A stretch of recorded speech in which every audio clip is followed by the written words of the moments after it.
पूर्णमदः पूर्णमिदं पूर्णात् पूर्णमुदच्यते पूर्णस्य पूर्णमादाय पूर्णमेवावशिष्यते। ओम शांति शांति शांति। हेरे भोगे हेरे बाहुं जाया हेरे मारि वादा मनः हस्तद्वा विश्वावैनानि विद्वान् पुमान् पुमान् परिवार विश्वके गौरी नारायणी नमोस्तुते सुखकरिता दुःखहरिता वर्ता विघ्नाति दुर्देव गौरी कुमारा चन्दनाति देव देव जय मंगलमूर्ति दर्शनमात्रे मानस जय मंगलम जय नमः पार्वती शिवाय रामेश्वर भगवान की जय।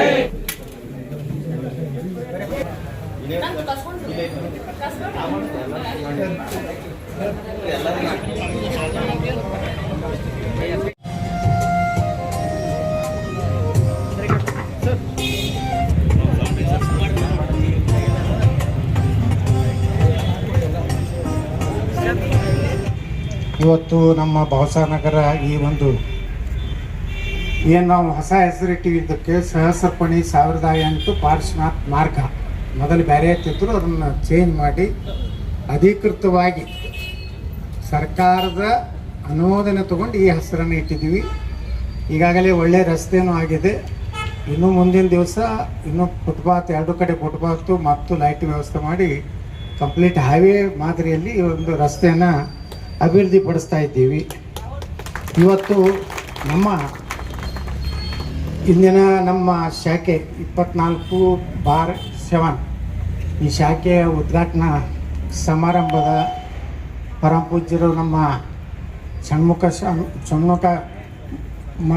ಮಠದ ಪೂಜ್ಯರ ಪಾದಕಮಲಗಳಲ್ಲಿ ಭಕ್ತಿಪೂರ್ವಕ ನಮನಗಳನ್ನು ಸಲ್ಲಿಸಿ, ನಮ್ಮದು 4 ದೊಡ್ಡ ಸಂಸ್ಥೆಗಳನ್ನು ನಾವು ಇವತ್ತು ಪ್ರಮುಖವಾಗಿ ವಿಜಯಪುರದಲ್ಲಿ, ತಮಗೆಲ್ಲ ಗೊತ್ತಿದ್ದಂತೆ ಶ್ರೀ ಸಿದ್ದೇಶ್ವರ ಸಂಸ್ಥೆ, ಅದು ಧಾರ್ಮಿಕ ಸಂಸ್ಥೆ. ಎಲ್ಲ ಶಿಕ್ಷಣ ಸಂಸ್ಥೆಗಳು ಇವತ್ತು ಅದರ ಕೆಳಗಡೆ ನಡೀತವೆ. ಕಲ್ಯಾಣ ಮಂಟಪಗಳು, ಗೋಶಾಲೆ ಮತ್ತು ಶಾಲೆಗಳು, ಇವೆಲ್ಲ ಶ್ರೀ ಸಿದ್ದೇಶ್ವರ ಸಂಸ್ಥೆ ಶತಮಾನ ಕಂಡಂಥ ಸುಮಾರು 127 ವರ್ಷದ ನಮ್ಮ ಸಂಸ್ಥೆ. ಅದು ಮೂಲ ತಾಯಿಬೇರು. ಅದರ ನಂತರ ಸಿದ್ಧಶ್ರೀ ಇವತ್ತೇನು ಮಲ್ಟಿ ಸ್ಟೇಟ್ ಮಲ್ಟಿಪರ್ಪಸ್, ಮೊದಲು ಸಿದ್ಧಶ್ರೀ ಸವಾರ್ದ ಇತ್ತು. ಈಗ ನಮ್ಮ ಸಿದ್ಧಶ್ರೀ ರಾಜ್ಯದ, ಅಂದರೆ ನಮಗೀಗ ಮಹಾರಾಷ್ಟ್ರ ಸಹ ನಮ್ಮ ಕಾರ್ಯ ವ್ಯಾಪ್ತಿಗೆ ಬಂದಿದೆ. ಮೊದಲು ಸಿದ್ಧಶ್ರೀ ಕರ್ನಾಟಕ ಅಷ್ಟೇ ಸೀಮಿತ ಇತ್ತು. ಇವತ್ತು ನಮ್ಮ Siddhashree multi state multi purpose cooperative society limited ಅಂತೇಳಿ ಈಗ ಇದೂ ಸುಮಾರು 211 ಶಾಖೆಗಳನ್ನು ಹೊಂದಿ ಸುಮಾರು 5,200 ಕೋಟಿ ರೂಪಾಯಿ ಡಿಪಾಸಿಟ್ ಇರುವಂಥ ಒಂದು ದೊಡ್ಡ ಸಂಸ್ಥೆ ಕರ್ನಾಟಕದಲ್ಲಿ ಸಿದ್ಧಶ್ರೀ ಇದೆ ಅನ್ನುವಂಥದ್ದನ್ನು ನಾನು ಭಾಳ ಹೆಮ್ಮೆಯಿಂದ ಹೇಳ್ತೇನೆ. ಇನ್ನು 3ನೇ ಸಂಸ್ಥೆ ಸಿದ್ದೇಶ್ವರ ಸಂಸ್ಥೆ ಮತ್ತು ಸಿದ್ಧಶ್ರೀ ಇವೆರಡರಿಂದ ಸಹಾಯ ಪಡೆದು ಈ ಶ್ರೀ ಸಿದ್ದೇಶ್ವರ ಲೋಕ ಕಲ್ಯಾಣ ಚಾರಿಟೇಬಲ್ ಟ್ರಸ್ಟ್ ಮಾಡಿದ್ದೀವಿ. ಪೂಜ್ಯ ಜ್ಞಾನಯೋಗಿ ಸಿದ್ದೇಶ್ವರ ಮಹಾಸ್ವಾಮಿಗಳ ಹೆಸರಿನಿಂದ ಈಗಾಗಲೇ ನಮ್ಮ ಡಾಕ್ಟರ್ BS ಪಾಲ್ಗಳಂತೆ 108 ಹಾಸಿಗೆ ಉಳ್ಳಂಥ ಒಂದು ಆಸ್ಪತ್ರೆಯನ್ನು ಮಾಡಿದ್ದೀವಿ. ಈಗಾಗಲೇ ನಮ್ಮ ಡಾಕ್ಟರ್ BS ಪಾಲ್ ಹೇಳಿದ್ರು ಡಯಾಲಿಸಿಸ್ ವಿಷಯ. ಡಯಾಲಿಸಿಸ್ ಸಲುವಾಗಿ ನಮ್ಮ ಜನ ಸೋಲಾಪುರಕ್ಕೆ ಹೋಗ್ಬೇಕು ಅಥವಾ 2,500-3 ಸಾವಿರ ರೂಪಾಯಿ ಒಂದು ಡಯಾಲಿಸಿಸ್ ಖರ್ಚು ಮಾಡಬೇಕಾಗ್ತದೆ.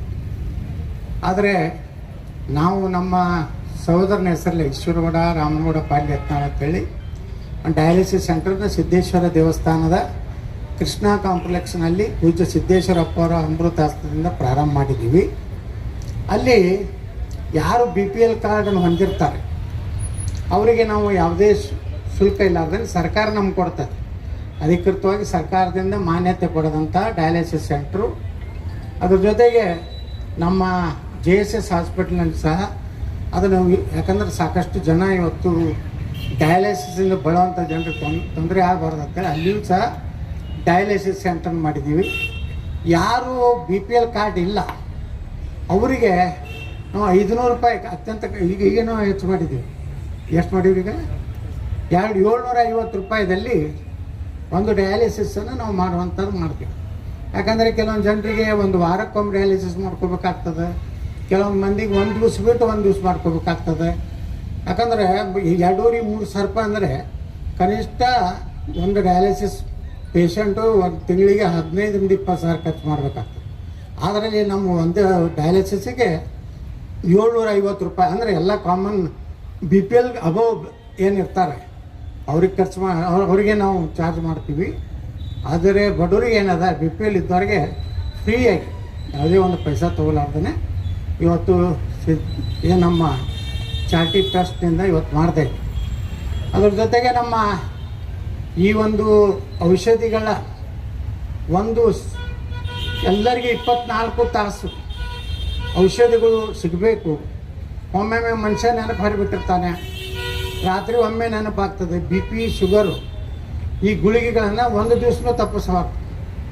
ನಾವು ಭಾಳ ಅಲಕ್ಷ್ಯ ಮಾಡ್ತೀವಿ. ಒಮ್ಮೊಮ್ಮೆ ಒಂದು BP ಗುಳಿಗೆಯನ್ನು ನೀವು ತಪ್ಪಿಸೋದ್ರಿಂದ ಒಮ್ಮೊಮ್ಮೆ ಅಲಕ್ಷ್ಯ ಮಾಡೋದ್ರಿಂದ ಬ್ರೈನ್ ಹ್ಯಾಮ್ರೇಜ್ ಆಗಿ ಒಮ್ಮೆ ಕುಸಿದು ಹೋಗೋಂಥದ್ದು ಇರ್ತದೆ. ಎಷ್ಟೋ ಜನ ಸಣ್ಣ ವಯಸ್ಸಿನವ್ರು BP ಗುಳಿಗೆ ಸಿಗಲಾರ್ದಕ್ಕೆ. ಮೊನ್ನೆ ನಾನು ಅಥಣಿ ತಾಲೂಕಿಗೆ ಒಂದು ಕಾರ್ಯಕ್ರಮ ಹೋಗಿದ್ದೆ. ಸಿಕ್ಕಾಪಟ್ಟೆ ಜ್ವರ ಬಂದಿತ್ತು ನನಗೆ. ನಾ ಅಥಣಿಗೆ ಬಂದು ಒಂದು ಗುಳಿಗೆ ತೊಗೋಬೇಕಂದ್ರೆ ಒಂದು ಅಂಗಡಿನೂ ಖಾಲಿ ಚಾಲೂ ಇರಲಿಲ್ಲ. ಅಂದ್ರೆ ಒಮ್ಮೊಮ್ಮೆ ಹಿಂಗೆ ಸಮಸ್ಯೆ ಬರ್ತದೆ. ಮತ್ತು ಅನೇಕ ಸಲ ಏನಾಗ್ತದೆ ಅಂದರೆ ಒಮ್ಮಿಂದೊಮ್ಮೆ ಡಾಕ್ಟ್ರುಗಳು ರಾತ್ರಿ ಹೇಳಿಬಿಡ್ತಾರೆ 12 ಇಂಥ ಇಂಜೆಕ್ಷನ್ ನೀವು ತಂದರೆ 1 ತಾಸಿನಾಗ ಉಳಿತಾರ, 2 ತಾಸು ಟೈಮ್ ಕೊಡ್ತಾರೆ. ನೀವು ಅಲ್ಲಿ ಏನೂ ಚೌಕಸಿ ಮಾಡೋ ಪರಿಸ್ಥಿತಿ ಇರೋದಿಲ್ಲ. ಒಮ್ಮೊಮ್ಮೆ ಅವರೇ ಡಾಕ್ಟ್ರು ಅವ್ರ ಬಳಿ ಇಟ್ಕೊಂಡಿರ್ತಾರೆ. ಅವ್ರಿಗೆ ಗುರ್ತಿರ್ತದೆ ನಿಮ್ಮ ಅರ್ಜೆನ್ಸಿ ಅನ್ನೋದು. ಅಂದರೆ 70-80 ಸಾವಿರ ರೂಪಾಯಿ 60 ಸಾವಿರನೂ ಹೇಳ್ತಾರೆ ನೋಡಿ. ಒಂದು ಸಲ ಹಿಂಗೆ ಆಯಿತು. ನಾವೇನು ಸಿದ್ದೇಶ್ವರ ಮೆಡಿಕಲ್ಸ್ ಏನು ನಮ್ಮ ಸಿದ್ದೇಶ್ವರ ದೇವಸ್ಥಾನದ ಶಿವನ ಮಂಟಪದ ಒಂದು ಸಂಕೀರ್ಣದಲ್ಲಿ ಏನು ಪ್ರಾರಂಭ ಮಾಡಿದ್ದೀವಿ. ಅಲ್ಲಿ ರಾತ್ರಿ ಸುಮಾರು ಒಂದು ಪೇಷಂಟ್ಗೆ ಅರ್ಜೆಂಟ್ ಒಂದು ಇಂಜೆಕ್ಷನ್ ಬೇಕಾಗಿತ್ತು. ನಮ್ಮಲ್ಲಿ ಅದರ ರೇಟು 35 ಸಾವಿರ ರೂಪಾಯಿ. ಅದೇ 6 ಡಾಕ್ಟರ್ ಬಲ್ಲಿ ಇದ್ದವರು 70 ಸಾವಿರ ರೂಪಾಯಿ ಹಾಕಿದ್ವಿ. ನಮ್ಮಲ್ಲಿ ಎನ್ಕ್ವೈರಿ ಮಾಡಿದ್ರು, ನಮ್ಮಲ್ಲಿ ಇತ್ತು, ನಾವು ಕೊಟ್ಬಿಟ್ಟಿವಿ. ಹಿಂಗೆ ಅನೇಕ ಕಡೆ ಇವತ್ತು ಹಿಂಡಿಗೆ ಆಗಲಿ, ಸಿಂದಿಗೆ ಆಗಲಿ, ಇವತ್ತು ಮುದ್ದೆಬಾಳು ಆಗಲಿ, ಅಲ್ಲಿನೂ ಬೇಕಾದ್ರೆ ನಮ್ದು ಆಂಬುಲೆನ್ಸ್ ಇರ್ತದೆ. ತೊಗೊಂಡು ಒಂದು ತಾಸಿನಾಗ ಒಯ್ದು ಕೊಡುವಂಥ ವ್ಯವಸ್ಥೆಯನ್ನು ಇವತ್ತು ಸಿದ್ದೇಶ್ವರ ಲೋಕ ಕಲ್ಯಾಣ ಟ್ರಸ್ಟ್ನೇ ನಾವು ಮಾಡ್ತಾಯಿದ್ದೀವಿ. ಇದರಿಂದ ಒಂದು ಇವು ಹಾವ ಕಡಿತದ ಔಷಧ ಭಾಳ ಕಡೆ ಇರುವುದಿಲ್ಲ. ಅವಾಗಿಂದ ಅವಾಗೆ ಬೇಕಂದರೆ ನಮ್ಗೆ ರಾತ್ರಿ 1-2ಕ್ಕೂ ನಿಮಗೆ ಆ ಸ್ನೇಕ್ ಬ್ಯಾಟ್ಸ್ ಇವತ್ತಲ್ರಿ ಅದು ಸಹ ಲಭ್ಯ ಆಗೋದ ರೀತಿಯಲ್ಲಿ ಈ ರೀತಿ. ಮತ್ತು 1 ರೂಪಾಯಿದು ಗುಳಿಗೆ ಇರಲಿ, ರಾತ್ರಿ 1 ರೂಪಾಯಿ ಗುಳಿಗೆಗೂ ನೀವು ಫೋನ್ ಮಾಡಿ ಹೇಳಿದ್ರೆ ಅದು ನಿಮ್ಮ ಮನೆಗೆ ತಲುಪಿಸುವಂಥ ಕೆಲಸ ನಾವು ಸಿದ್ದೇಶ್ವರ ಲೋಕಲ್ ಮಾಡೋದು. ಅದಕ್ಕೆ ನಮ್ಮ ಡಾಕ್ಟ್ರ್ ಹೇಳ್ದಂಗೆ ಯಾವುದೇ ಎಕ್ಸ್ಟ್ರಾ ರೊಕ್ಕ ತಗೋದಿಲ್ಲ, ಯಾವುದೇ ಇಲ್ಲ. ಇದೊಂದು ಸೇವೆ. ಇದ್ರ ಜೊತೆಗೆ ಇನ್ನೊಂದು ನಾವು ಏನು ಅಯೋಧ್ಯೆ ರಾಮ ಮಂದಿರ ನಿರ್ಮಾಣ ಟೈಮ್ನಲ್ಲಿ ಒಂದು ಯೋಜನೆ ಮಾಡಿದ್ದೀವಿ. ಏನಪ್ಪ ಅಂದ್ರೆ ಅವತ್ತು ಯಾರು ರಾಮ ಮಂದಿರ ಉದ್ಘಾಟನೆ ದಿವಸ ಯಾರು ಡೆಲಿವರಿ ಆಗ್ತದೆ ಅವ್ರಿಗೆ ಎಲ್ಲರಿಗೂ ಫ್ರೀಯಾಗಿ ಹೆರಿಗೆ ವ್ಯವಸ್ಥೆ ಮಾಡಿದ್ವಿ. ಈಗ ಅದನ್ನು ನಾವು ಕಂಟಿನ್ಯೂ ಏನು ಮಾಡಿದ್ವಿ ಅಂದರೆ ಯಾರೇ ಅವಾಗಲೇ ಡೆಲಿವರಿ ಹೆಣ್ಮಕ್ಳು ಹೆಣ್ಣು ಹುಟ್ಟಿದ್ರೆ 100% ಉಚಿತವಾದಂಥ ನಾವು 1 ರೂಪಾಯಿನೂ ಔಷಧದ್ದು ತೊಗೋದಿಲ್ಲ, ಗುಳಿಗೆದು ತೊಗೋದಿಲ್ಲ, ಹಾಸ್ಪಿಟಲ್ ಚಾರ್ಜನ್ನು ತೊಗೋದಿಲ್ಲ. ನೇಣೆ ಮಾಡಿದ್ವಿ. ಒಂದು ಹೆಣ್ಣು ಹುಟ್ಟಿದವರಿಗೆ ಫ್ರೀ, ಮತ್ತು ಗಂಡು ಹುಟ್ಟಿದವ್ರಿಗೆ ರೊಕ್ಕ ಕೊಡಬೇಕು.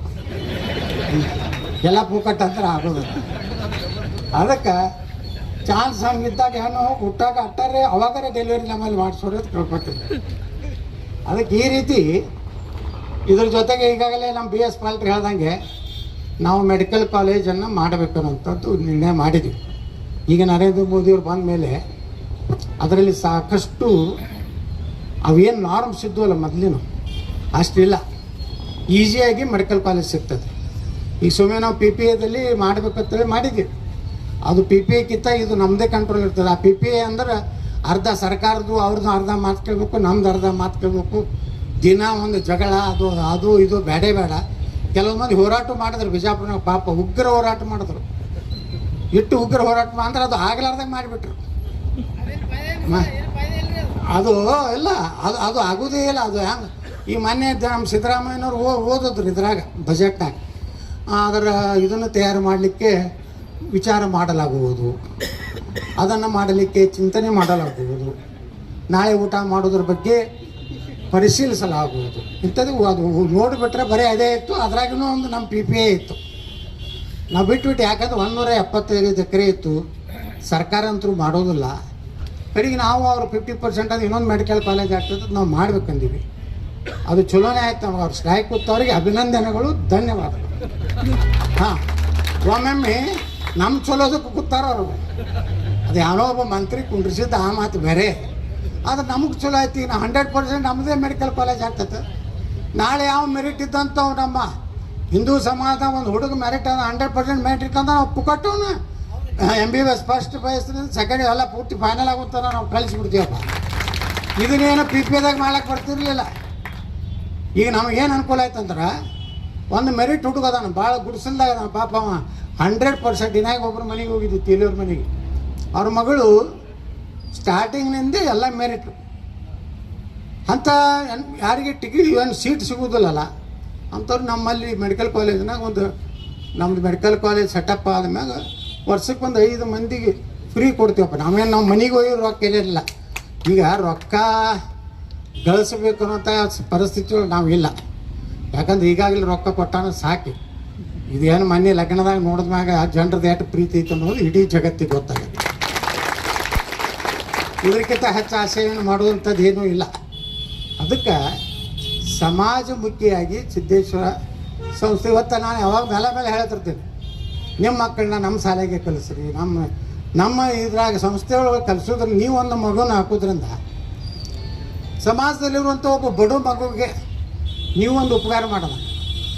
ಇವತ್ತು ಸುಮಾರು 1,500 ಆಕಳ ಅದಾವ ನಮ್ಮಲ್ಲಿ. 1,500 ಆಕಳ. ಯಾವಪ್ಪ ಆಕಳ ಕಟಗರಿ ಮನೆಗೆ ಕೊಡುವಂಥವು, ವಯಸ್ಸಾಗಿದ್ದು, ಅಲ್ಲಿದಿಂದ ಗೊಡ್ಡ ಅದಾವ ಅಂತೇಳಿ ರೈತರು ತಂದು ಬಿಟ್ಟಿದ್ದು. ನಮ್ಮ ಪೊಲೀಸರು ಈಗೇನು ಕಟಗರಿ ಇವತ್ತಂತರೂ ಎಟ್ಕ ಕಡದವ್ರು ಗೊತ್ತಿಲ್ಲ ಬಿಜಾಪುರದಾಗ. ಇಂಥವು ಏನಿರ್ತವಲ್ಲ ಅಂಥ ಆಕಳುಗಳೇ ಸಾಕಿ ಇವತ್ತು ನಾವು ದೊಡ್ಡ ಗೋಶಾಲೆ ನಡೆಸ್ತಾ ಇದ್ದೀವಿ. ಇಂಥದಕ್ಕೆ ನೀವು ಇಂಡೈರೆಕ್ಟಾಗಿ ನೀವು ಉಪಕಾರ ಮಾಡೋದಂಗೆ. ಒಂದು ಸರಿ ನಮ್ಮ ಸಂಸ್ಥೆಯನ್ನು ನಿಮ್ಮ ಮಕ್ಕಳನ್ನ ನಮ್ಮ ಸಂಸ್ಥೆ ಶಾಲೆಗೆ ಹಾಕಿದ್ರಂದ್ರೆ ಅದು ಬರೋ ಆದಾಯ ನನ್ನ ಮನೆಗೆ ಬರೋದಿಲ್ಲ, ಸಂಗು ಸಜ್ಜನವ್ರ ಮನೆಗೆ ಬರೋದಿಲ್ಲ, ನಮ್ಮ ಕುಲಕರ್ಣಿ ವಕೀಲರ ಮನೆಗೆ ಬರೋದಿಲ್ಲ. ಅದನ್ನು ಗೋಳೆ ಮಾಡ್ತೀವಿ. ಮತ್ತು ಸಮಾಜ ಬಡವರಿದ್ದವ್ರಿಗೆ ಒಯ್ದನ್ನು ಕೊಡುವಂಥದ್ದು, ಸಮಾಜದಾಗ ಒಂದು ಆಕಳನ್ನ ಸಾಕುವಂಥದ್ದು, ಇಂಥ ಉದ್ದೇಶದಿಂದ ಈ ಸಂಸ್ಥೆಗಳು ಅದಾವೆ. ಅದಕ್ಕೆ ನರ್ಸಿಂಗ್ ಕಾಲೇಜ್ ಅವೆಲ್ಲ ಬಂದೇ ಬಿಡು, ಅವೆಲ್ಲ ಬರ್ತಾವೆ. ಮೆಡಿಕಲ್ ಕಾಲೇಜ್ ಬರ್ತಂದ್ರೆ ಅದ್ರ ತಳಗೆ ಅವೆಲ್ಲ ಅವು ಏನು ಪ್ಯಾರಾಮೆಡಿಕಲ್ಸ್ ಏನು ಅದಾವಲ್ಲ ಎಲ್ಲನೂ ಒಂದು ದೊಡ್ಡ ಹೆಂಗಂದ್ರೆ ಈ BLD ಮೆಡಿಕಲ್ ಕಾಲೇಜ್ ಹೆಂಗೆ ದೊಡ್ಡದೊಂದು ಸಂಸ್ಥೆ ಆಗಿದೆ, ಹಾಗೆ ನಮ್ಮದು ಸಿದ್ದೇಶ್ವರ ಲೋಕಲ್ ಟ್ರಸ್ಟ್ದು ಒಂದು ವೈದ್ಯಕೀಯ ಇವತ್ತು ನಾವು ಅಗ್ರಿಕಲ್ಚರ್ ಕಾಲೇಜ್ ಮಾಡ್ಲಕತ್ತೀವಿ. ವೆಟರ್ನರಿ ಕಾಲೇಜ್ ಅಪ್ಲೈ ಮಾಡಿದ್ದೀವಿ. ಈಗಾಗಲೇ ಸಿದ್ಧಶ್ರೀ ಲಾ ಕಾಲೇಜ್ ಅಂತ ಮಾಡಿದ್ದೀವಿ. One of the best law ಕಾಲೇಜನ್ನು ನಾರ್ತ್ ಕರ್ನಾಟಕ. ಯಾರು ನಾ ಹೇಳ್ತಾ ಇಲ್ಲ, ನಮ್ಮ ಶಾಲೆ ಕಾಲೇಜಿಗೆ ಇನ್ಸ್ಪೆಕ್ಷನ್ ಬಂದಿದ್ರು. ರಾಣಿಬೆನ್ನೂರದವ್ರು ಒಬ್ಬರು ಪ್ರಿನ್ಸಿಪಾಲ್ರು ಬಂದಿದ್ರು ಲಾ ಕಾಲೇಜ್ನವ್ರು. ಅವರೆಲ್ಲ ನಮ್ದು ಇನ್ಸ್ಪೆಕ್ಷನ್ ಮಾಡಿ ಮುಂಜಾನೆ ಗುಲ್ಬರ್ಗಾ ಜಿಲ್ಲಾದೇನು ಇನ್ಸ್ಪೆಕ್ಷನ್ ಹೊಂಟಿದ್ರು. ನಾ ಗೋಶಾಲೆದಾಗಿದ್ದೆ, ಅಲ್ಲಿ ಬಂದಿದ್ರು ಅವರು 3 ಮಂದಿ, ಒಬ್ರು ಹೆಣ್ಮಗಳು, 3 ಮಂದಿದು ಒಂದು ಟೀಮ್ ಬಂದಿತ್ತು. ಮುಂಜಾನೆ ನಾನು ಗೋಶಾಲೆದಾಗ ಗೊತ್ತಾಗ ಅವ್ರು ಹೇಳಿದ್ರು, ಸರ್ ಇವತ್ತು ನಮ್ಮದೇ ಒಂದು ರಾಣಿಬೆನ್ನೂರ್ನಾಗ ಲಾ ಕಾಲೇಜ್ ಐತಿ, ನಿಮ್ಮಟ್ಟು ಇನ್ಫ್ರಾಸ್ಟ್ರಕ್ಚರ್ ನಾವು ಮಾಡಿಲ್ಲ. ಒಬ್ಬರು ಜಡ್ಜ್ ಬಂದಿದ್ರು ಒಂದು ಫಂಕ್ಷನ್ಗೆ. ಅವ್ರು ಜಡ್ಜರು ಇದನ್ನು ಕೋರ್ಟ್ ಹಾಲಿಗಿಲ್ಲದು ನೋಡಿ, ಒಂದೆರಡು ಇದನ್ನು ದಿವಸ ನಾವು ಇಲ್ಲೇ ನಡೆಸಿಬಿಡ್ತೀವಿ ಕೋರ್ಟ್ ಅಂತ. ಹಂಗೆ ಆ ಮಾಡೆಲಾಗಿ ನಾವು ಮಾಡಿ ಸುಮ್ಮನೇನೋ ರೊಕ್ಕ ಗಳಿಸ್ಬೇಕು, ಏನೋ ಫೀ ತೊಗೋಬೇಕು, ಈ ಉದ್ದೇಶ ಇಲ್ಲ. ಅದೇ ಉದ್ದೇಶದಿಂದ ಇದನ್ನು 24 ತಾಸು ಅಲ್ರಿ, ಇದು 24 ತಾಸು ಸೇವೆ ಕೊಡುವಂಥ ಒಂದು ಸಿದ್ದೇಶ್ವರ ಮೆಡಿಕಲ್ಸ್ ಇಲ್ಲಿ ಪ್ರಾರಂಭ ಆಗಿದೆ. ಇಲ್ಲೆಲ್ಲ ಸುತ್ತಮುತ್ತಲ ಜನರಿಗೆ ರಾತ್ರಿ ಯಾವಾಗ ಬಂದರೂ ನಿಮ್ಗೆ ಔಷಧ ಸಿಗಬೇಕು, ನಿಮ್ಗೆ ಗುಳಿ ಸಿಗಬೇಕು. ಮತ್ತು ಮ್ಯಾಕ್ಸಿಮಮ್ಮು ಡಿಸ್ಕೌಂಟ್ ಏನದ 20%ವರೆಗೆ ಯಾವ್ಯಾವುದಕ್ಕೆ ಎಷ್ಟು ಕೊಡ್ಲಿಕ್ಕೆ ಆಗ್ತದೆ ಅದನ್ನು ಕೊಡುವಂಥ. ಮತ್ತೇನು ಕೆಲವೊಂದು ಏನು ಮಾಡ್ತಾರೆ, ದೊಡ್ಡ ಶಾಪ್ನವರು ತಮ್ಮದೇ ಒಂದು ಬ್ರ್ಯಾಂಡ್ ಮಾಡ್ಕೊಂಡ್ಬಿಟ್ಟ. ಅವು ಹೆಂಗೆ ಬ್ರ್ಯಾಂಡ್ ಅಂದ್ರೆ ಅದು ಹೇಳಿಬಿಟ್ರೆ ನೀವು ಗಾಬರಿ ಆಗ್ತೀರಿ, ನಾವು ಗಾಬರಿ. 10 ಪೈಸೆ ಗುಳಿಗೆ ಅವ್ರು ₹1 ಮಾರ್ತಾರೆ. ಆ ಬ್ರ್ಯಾಂಡ್ 10 ಅದ್ರ ಕಿಮ್ಮತ್ತು ಎಟ್ಟಿರ್ತದೆ 10 ಪೈಸೆ. ಅವ್ರು ಮಾರೋದು ಎಷ್ಟು 5 ರೂಪಾಯಿನೂ ಮಾರ್ತಾರೆ 10 ರೂಪಾಯಿನೂ ಮಾರ್ತಾರೆ. ಅದಕ್ಕೆ ಟೇಕ್ ಒರಿಜಿನಲ್ ಆ ಗುಳಿಗೆ ಕಿಮ್ಮತ್ತೆ 10 ಪೈಸೆ ಆಗ್ತದೆ. ಅದಕ್ಕೆ ಪ್ರಧಾನಮಂತ್ರಿಗಳು ಈ ಪ್ರಧಾನಮಂತ್ರಿ ಏನು ಇದು ಮಾಡ್ಯಾರಲ್ಲ ಜನೌಷಧಿ ಪ್ರಧಾನಮಂತ್ರಿಗಳು ಮಾಡಿದಂಥದ್ರ ಉದ್ದೇಶನೂ ಅದೇ. ಏನು ಅದರೊಳಗೆ ಕಂಟೆಂಟ್ಸ್ ಏನಿರ್ತೈತಿ ಎಲ್ಲ ಸೇಮೇ ಇರ್ತಾವೆ, ಬರೀ ಕಂಪ್ನಿ ಹೆಸರು ಬೇರೆ ಇರ್ತಾವೆ ಅಂಥದ್ದು ಸರ್. ಅದೂ ನಮ್ಮ 2 ಅದಾವೆ. ಪ್ರಧಾನಮಂತ್ರಿ ಜನೌಷಧಿ ಒಂದು ಜೋರಾಪುರನಾಗ ಐತಿ, ಒಂದು ನಮ್ಮ ಇಲ್ಲ ನಮ್ಮದು ಸಿರಿದಿಂದ ಒಂದು 2 ಅದಾವೆ. ಒಂದು ಹೈಪರ್ ಮಾರ್ಟ್ನಲ್ಲಿ, ಒಂದು ಜೋರಾಪುರದಲ್ಲಿ, ಸಿವಿಲ್ ಹಾಸ್ಪಿಟ್ಲಲ್ಲಿ 3 ಅದಾವೆ ನೋಡಿ. ಆ ಸಿವಿಲ್ ಹಾಸ್ಪಿಟ್ಲ್ನಂದು ನಮ್ದು ಕಿತ್ತಿಸ್ಬೇಕಂತೇಳಿ ರಾಜ್ಯ ಸರ್ಕಾರದವ್ರು ಈ ರಾಜಕಾರಣ ಮಾಡುವಷ್ಟು ಎಷ್ಟು ಹೊಲಸಾಗಿತ್ತಂದ್ರೆ ಅದರಿಂದ ಏನು ಆ ಸಿವಿಲ್ ಹಾಸ್ಪಿಟ್ಲ್ನಾಗ ಇರೋ ಎಲ್ಲ ಕರ್ನಾಟಕದಲ್ಲಿರುವ ಸರ್ಕಾರಿ ಆಸ್ಪತ್ರೆಯಲ್ಲಿರುವ ಪ್ರಧಾನಮಂತ್ರಿ ಜನೌಷಧಿ ತೆಗೆದು ಹಾಕ್ಬೇಕಂತೇಳಿ ಈ ರಾಜ್ಯ ಸರ್ಕಾರ. ಯಾಕಂದ್ರೆ ಮೋದಿ ಫೋಟೋ ಐತತ್ತೆ ಇಂಥ ನಾಲಾಯಕರದ ಬರೀ ನಾವು ಬರೇ 10 ವರ್ಷ ಗಾಂಧಿ ನೆಹರು ಮೂರ್ತಿನೇ ನೋಡ್ಬೇಕು. ಮೋದಿದು, ವಾಜಪೇಯಿಯವ್ರದ್ದು, ವಲ್ಲಭಾಯ್ ಪಟೇಲ್ರದ್ದು, ತಮ್ಮ ಜೀವನ ಕೊಟ್ಟಂಥ ವೀರ ಸಾವರ್ಕರ್ ಫೋಟೋ ಬೇಡ. ಹಳ್ಳಿ ಮಳ್ಳಿ ಅವ್ರ ಚಂಡಿನೇ ನೋಡೋದೆ. ಅದಕ್ಕೆ ಆ ಮೋದಿಯವ್ರ ಫೋಟೋ ಐತಂತೇಳಿ ಎಲ್ಲ ಕಡೆ ಜನೌಷಧಿ ಎಲ್ಲೆಲ್ಲಿ ಸರ್ಕಾರಿ ಆಸ್ಪತ್ರೆ ಕೊಟ್ಟಿರೋದು ಅವ್ರನ್ನ ಹೊರಗೆ ಹಾಕ್ಬೇಕಂತೇಳಿ ಆದೇಶ ಮಾಡೋದು. ಮೊನ್ನೆ ಹೈಕೋರ್ಟ್ನಾಗ ಚೀಮಾರಿ ಹಾಕ್ಸ್ಕೊಂಡ್ರು. ಬಡವರಿಗೆ ಕಡಿಮೆ ಬೆಲೆಯಲ್ಲಿ ಕೊಡ್ಲಾಕತ್ತಾರಂದ್ರೆ ನಿಮ್ದೇನು ಬ್ಯಾನ್ ಆಗ್ತದೆ ಅಂತ ಕೇಳಿದ್ರು ಜಡ್ಜು ಹೈಕೋರ್ಟ್ನಲ್ಲಿ. ನಮ್ಮ ಬಹುಶಃ ನ್ಯಾಯಮೂರ್ತಿ ಇವರಿದ್ದರು, ಏನೋ ಹೆಸರೈತೆ ಅವ್ರದ್ದು, ನಾಗಪ್ರಸನ್ನ ಸಾಹೇಬ್. ಹಿಂಗೆ ಕೇಳಿದ್ರು, ಏನಪ್ಪ ನಿಮಗೇನು ತೊಂದರೆ ಹೇಳ್ರಿ, ನಿಮಗೆ ಬಡವರಿಗೆ ಈಗ ಒಂದು ಏನು ಡಾಕ್ಟರ್ ಬರೀತಾರಲ್ಲ, ಈಗ ಭಾಳ ಈಸಿ ಐತ್ರಿ. ಒಂದು ಕಂಪ್ಯೂಟರ್ನಾಗ ಈ ಕಂಟೆಂಟ್ಸ್ ಇದ್ದು ಗುಳಿಗೆ ಇದು ಬರೆದ್ಬಿಟ್ರೆ ಅದ್ರ ತಳಗೆ ಎಷ್ಟು ಕಂಪ್ನಿಯವ್ರು ಆ ಗುಳಿಗೆ ತಯಾರು ಮಾಡ್ತಾವ ಒಂದು ಇದನ್ನೇ ಬಂದ್ಬಿಡ್ತದೆ ಲಿಸ್ಟೇ. ನೀವು ಯಾವ ಗುಳಿಗೆ ಕಂಪ್ನಿ ತೊಗೊಂಡ್ರು ಸಹಿತ ಕಂಟೆಂಟ್ಸ್ ಸೇಮ್ ಇರ್ತದೆ. ನಮಗೆ ಬಿ ಪಿ ಐತಂದ್ರೆ ಬಿ ಪಿ ಕಡಿಮೆ ಆಗೋದು ಬೇಕಾಗಿತ್ತು, ನಮ್ಗೆ ಹಿಮಾಲಯನೇ ಬೇಕು, ನಮಗೆ ಯಾವ್ದು ಅಪೋಲೋನೇ ಬೇಕಂತೇನಿಲ್ಲ. ನಮಗೆ ಕಡಿಮೆ ಆಗಬೇಕಾಗಿದ್ದು ಯಾವುದು, ನಮ್ಮ ಬಿ ಪಿ ಕಂಟ್ರೋಲ್ ಇರ್ಬೇಕಾಗಿ. ಅದಕ್ಕೆ ಮೋದಿಯವ್ರು ಮಾಡೋಕ್ಕಿಂತ ಅವರಿಗೆ ಸಲಹೆ ಕೊಟ್ಟವ್ರು ಯಾರಂದ್ರೆ ಅನಂತಕುಮಾರ್. ಯಾಕಂದ್ರೆ ಅನಂತಕುಮಾರು ಇದರ ಮಂತ್ರಿ ಇದ್ದರು. ನಾನು ಯಾಕಂದ್ರೆ ಅನಂತಕುಮಾರ್ ಮಂತ್ರಿ ಇದ್ದಾಗ ಇದ್ರ ಬಗ್ಗೆ ಚರ್ಚೆ ನಡೆದಿತ್ತು. ಇದನ್ನು ಮೋದಿಯವ್ರಿಗೆ ಅವರು ಕನ್ವಿನ್ಸ್ ಮಾಡಿದ್ರು. ಇವತ್ತು ನೋಡ್ರಿ ಹಾರ್ಟ್ ಇದರಲ್ಲಿ ಆ ಸ್ಟಂಟ್ಗಳು ಮೊದಲ ಅದು ರೇಟ್ ಇದ್ದು, ಇದು 1.5 ಲಕ್ಷ, ಇದು 2 ಲಕ್ಷ, ಇದು 3 ಲಕ್ಷ, ಏನು ಇದು 5 ವರ್ಷ ಬರ್ತೈತಿ, ಇದು 3 ವರ್ಷ ಬರ್ತದೆ, ಇದು ಲೆಕ್ಕಿತ್ತು. ಈಗ ಅನಂತಕುಮಾರ್ ಅವ್ರು ಬಂದ ಮ್ಯಾಗ 50,000 1 ಲಕ್ಷ ಅದಕ್ಕೊಂದು ರೇಟ್ ಫಿಕ್ಸ್ ಮಾಡಿದ್ವಿ. ಟ್ರೈಗೆ ನೀವು ಮಾರ್ಬೇಕತ್ತ. ಅವಾಗ ಸ್ಟ್ರೈಕ್ ಮಾಡಿದ್ರು, ನಾವು ಬಂದ್ ಮಾಡಿರ್ತಾವೆ. ಮೊದಲೆಲ್ಲ ಫಾರಿನ್ ಬರ್ತಿತ್ತು, ನಮ್ಮ ಮೇಕ್ ಇನ್ ಇಂಡಿಯಾದಾಗ ಇಲ್ಲೇ ಮಾಡ್ಲಕತ್ತು. ಈಗ ಸಾಮಾನ್ಯ ಬಡವರಿಗೆ 50,000 1 ಲಕ್ಷನಾಗ ಕಂತು ಸಿಗ್ಲಾಕತ್ತವ. ಮೊದಲು ಏನು ಒಂದು ಹಾರ್ಟ್ ಆಪರೇಷನ್ಗೆ ಹೋದ್ರೆ ಒಂದು 5-6 ಲಕ್ಷ ರೂಪಾಯಿ ಇಟ್ಟೇ ಬರಬೇಕಾಗಿ. ಯಾಕ್ರಿ ಡಾಕ್ಟ್ರ ಅಂದ್ರೆ ಇಷ್ಟು ದೊಡ್ಡ ಲಾಬಿ ಐತಿ. ಈ ಲಾಬಿ ಮುರಿಬೇಕಂದ್ರೆ ಇದಕ್ಕೂ ಭಾಳ ತೊಂದರೆ ಮಾಡ್ತಾರೆ.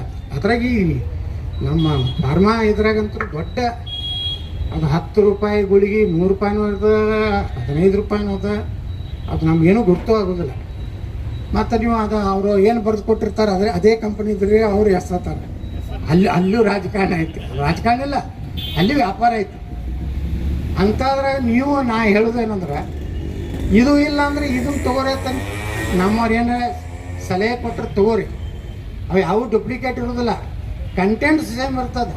ಕಂಪ್ನಿ ಹೆಸರು ಕಂಪ್ನಿಗೆ ಅಷ್ಟೇ ಅದು, ಯಾಕಂದ್ರೆ ಅದ್ರದ್ದು ಇದನ್ನೇ ಬಂದ್ಬಿಟ್ಟಿರ್ತದೆ. ಆ ಕಂಪ್ಯೂಟರ್ನಾಗ ನಾನು ನೋಡೀನಿ, ದಡ ದಡ ದಡ ದಡ ದಡ ಈ ಬಿ ಪಿಗೆ ಹಿಂತಿನ ತಗೊಳ್ಗಿ ಈ ಕಂಟೆಂಟ್ ಅದು ಬಂದ್ಬಿಡ್ತದೆ. ಹಂಗೆ ಈ ಉದ್ದೇಶದಿಂದ ಜನರಿಗೆ ಒಂದು ಒಳ್ಳೆಯ ಔಷಧ ಮತ್ತು ಗುಳಿಗೆ ಸಿಗಬೇಕು. ಅದ್ರ ಜೊತೆಗೆ ಮುಂದೆ ಮೆಡಿಕಲ್ ಕಾಲೇಜ್ ಏನು ಆಗ್ತದಲ್ಲ ಅದಕ್ಕಿದೊಂದು ಸಪೋರ್ಟಿವ್ ಆಗಿ. ಯಾಕಂದ್ರೆ ನಮ್ಮ ಮೆಡಿಕಲ್ ಕಾಲೇಜು 2028ಕ್ಕೆ ಪ್ರಾರಂಭ ಮಾಡ್ತೀವಿ. ಸುಮಾರು 620 ಅಲ್ರಿ 604 ಬೆಡ್ಡಿನ ಹಾಸ್ಪಿಟ್ಲ್ ಮಾಡಿದ್ರೆ ನಮ್ಗೆ 200 ಸೀಟ್ ಸಿಗ್ತಾವೆ, 250 ಸೀಟ್ ಸಿಗ್ತಾವೆ. ಮತ್ತು ಅದ್ರ ತಕ್ಕಂತೆ ಮುಂದೆ ಇದ್ರು ನಾವು ಮಾಸ್ಟರ್ ಏನ್ರ ಅವು MD ಅವು ಪರ್ಸೆಂಟೇಜ್ ಸಿಗ್ತದೆ. ಅಂದರೆ ಇನ್ನೊಂದು ಮೆಡಿಕಲ್ ಕಾಲೇಜು ಬಿಜಾಪುರದಾಗ ಆಯ್ತಂದ್ರೆ ಮತ್ತಿಷ್ಟು ಬಿಜಾಪುರ ಈಗಾಗಲೇ ಬಿಜಾಪುರ ಭಾಳ ಹೈ ಸ್ಟ್ಯಾಂಡರ್ಡ್ ಅದ. ಮೊದಲಿನ ಬಿಜಾಪುರ ಹೆಂಗಿತ್ತು ನೀವು ನೋಡಿರಿ. ಹುಬ್ಳಿಗೆ ಹೋಗಿ ಬರ್ರಿ, ಯಾರಾದರೂ ಸ್ವಲ್ಪ ಬಿಜಾಪುರ ಬಗ್ಗೆ ನನ್ನ ಬಗ್ಗೆ ಭಾಳಷ್ಟು ನಿಮ್ಗೆ ಅಸಮಾಧಾನ ಇತ್ತು, ಏನೂ ಕೆಲಸ ಮಾಡಿಲ್ಲ ಗೌಡ ಚೆನ್ನಾಗಿತ್ರ, ದಯವಿಟ್ಟು 3,000 ಮಠ ಹಂಗೆ ಹಿಂಗೆ ಸ್ವಲ್ಪ ನಿಮ್ಮ ಕಾರ್ ತೊಗೊಂಡು ಹಿಂಗೆ ಅಡ್ಡಾಡಿ ಬಂದು ಅಲ್ಲಿ ಮಹಾನ್ ನಾಯಕರಾಗಿ ಹೋಗ್ಯಾರ. 3 ಮಂದಿ ಮಾಜಿ ಮುಖ್ಯಮಂತ್ರಿ, ಒಬ್ರು ಖಾಯಂ ಕೇಂದ್ರ ಮಂತ್ರಿ, ಒಂದು ರೋಡ್ ಸುದ್ದಿಲ್ಲ ಊರಾಗ. ಅವರು ಹುಬ್ಳಿಯವ್ರು ಏನಾರು ನಿಮ್ಮ ಬೀಗಿರ್ತಾರಂದ್ರೆ ಕರ್ಕೊಂಡು ಬರ್ರಿ, ಇದು ನೋಡಿದ್ರೆ ಅವ್ರು ಹೇಳ್ತಾರೆ. ರಾಯಚೂರ್ದ ಒಂದು ಹುಡುಗ ನಾನೊಂದು ವಾಟ್ಸಪ್ನಾಗ ಮೆಸೇಜ್ ಮಾಡಿದ್ದ, ಅವ್ನು ಹೇಳ್ತಿ ಇಲ್ಲೇ ಬಿಜಾಪುರದವರು ಡೆಲಿವರಿ ಆಗಿತ್ತು ಅಂತ ಬಂದಿದ್ದ. ಸರ್ ನಿಮ್ಮ ಬಿಜಾಪುರ ನೋಡಿದ ಮ್ಯಾಗ ಇಂಥ MLA ಪಡೆದಂಥವ್ರು ನಿಮ್ಮ ಬಿಜಾಪುರ ಜನ ಧನ್ಯರು ಅಂತ ರೀತಿಯಲ್ಲಿ ಇದನ್ನು ನಾನೇ ಹೇಳ್ಕೋದಿಲ್ಲ. ಇವತ್ತು ವ್ಯವಸ್ಥಿತವಾಗಿ ಬಿಜಾಪುರ ಒಂದು ಸಿಸ್ಟಮೆಟಿಕ್ ಸ್ಥಿತಿ ಆಗಿದೆ. ಮೊದಲಿನಂಗೆ ಈ BLD ರೋಡಿಗೆ ನೀವು 20,000 ರೂಪಾಯಿ ಸ್ಕ್ವೇರ್ ಫೀಟ್ ನಡೆದ, ಅಲ್ಲಿ 1,000 2,000 ಇದ್ದು ಈಗ 4-5,000 ರೂಪಾಯಿ ಆಗ್ಯಾವ. ಈ ನಮ್ಮ ಅಥಣಿ ರೋಡ್ ಏನು ಸುಭಾಷ್ ಚಂದ್ರ ಬೋಸ್ ಸುಮಾರು ಇಟ್ಟಿವಲ್ಲ, ಈಗ ರೋಡಿಗೆ ಇದ್ದಿದ್ದು 10,000-12,000 ರೂಪಾಯಿ ಮೇನ್ ರೋಡಿಗೆ. ಅಂದರೆ ಅದರಿಂದ ನಿಮ್ಮ ರಿಯಲ್ ಎಸ್ಟೇಟ್ನು ಏರೈತಿ.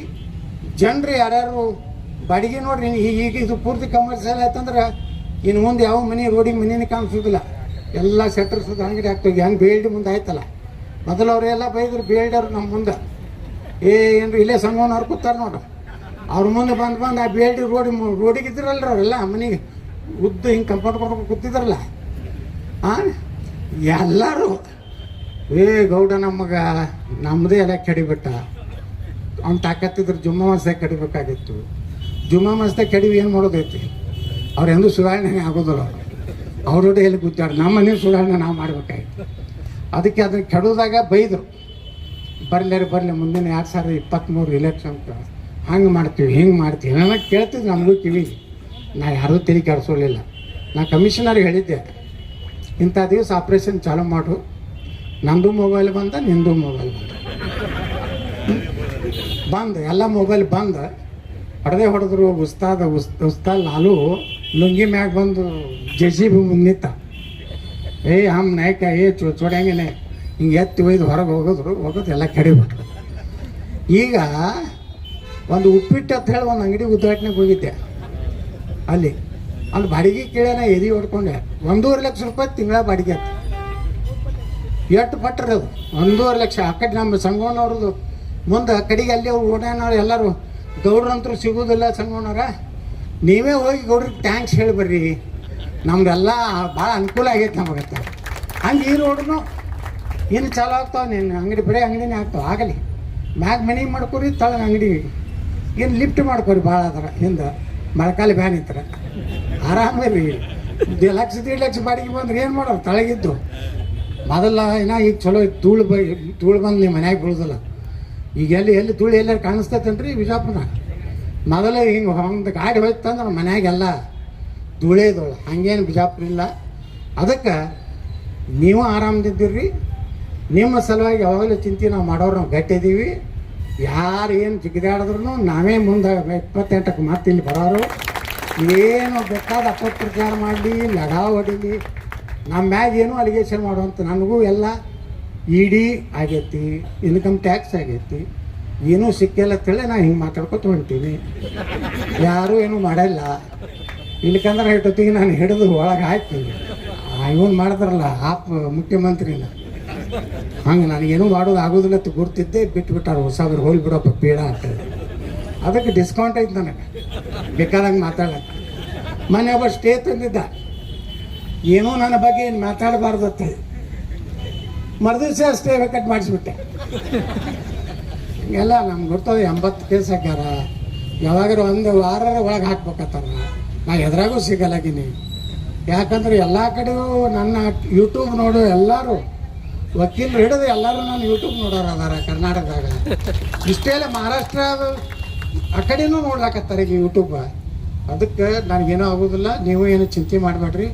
ಗೌಡರು ಹಿಂಗೆ ಮುಂದೆ 28ಕ್ಕೆ ಏನೂ ಆಗೋದಿಲ್ಲ. ನಾನೇ ಗಟ್ಟಿಯಾಗಿ ಬಿಜಾಪುರದ MLA ಆಗ್ತೀನಿ, ಮುಖ್ಯಮಂತ್ರಿನೂ ನಾನೇ ಹೇಳಿ ನಾನು ಯಾರು ಮಾತು